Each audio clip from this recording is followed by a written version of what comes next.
Hey guys, Gareth here, and I'm going to show you a little bit of an unconventional exercise, but it's actually a really old exercise that has been around for donkey's ages to help strengthen your QL muscle, especially if you've had a back injury in the past and the dull sort of ache is still hanging around even though the injury itself has gone. So basically what we're going to cover is the farmer's squat or the side bending squat, and it's great for building in that strength and the lateral bending element of spinal movement, which actually, as we all know, if you have a back injury, lateral movement and rotational movement are the two first things to go. So this is a great way to start building that strength back into the spine and start getting it comfortable with those ranges once more. First of all, get the barbell on your back, step forward off the rack.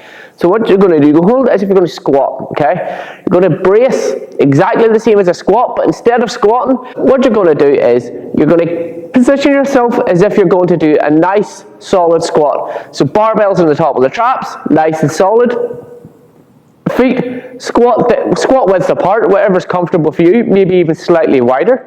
You're going to brace the core as if you're going to squat. You're going to make the pelvis nice and solid. From there, you're going to bend both knees and just slowly dip to one side. And the aim is to put the sleeve on the floor, give it a little push so that the barbell is absolutely vertical, and then again, as if you're receiving something heavy onto the side, you're going to bring it back on. You're going to allow the momentum to help. So give it a push so it's straight, and then that straight leg, you're going to bend it again and receive the weight. Now, if you're going to go by the 80s classic style of neutral braced spine for everything, you're not going to be interested in this. But bear in mind, the spine is built to move in infinite ways. So if you're strong in those ranges of motion, your spine will be strong. So there you have it.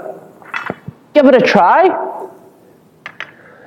but I would recommend either doing it with a long brush shaft, or if you've got a kid's barbell, you know, a 7 kg barbell, something like that first, try that.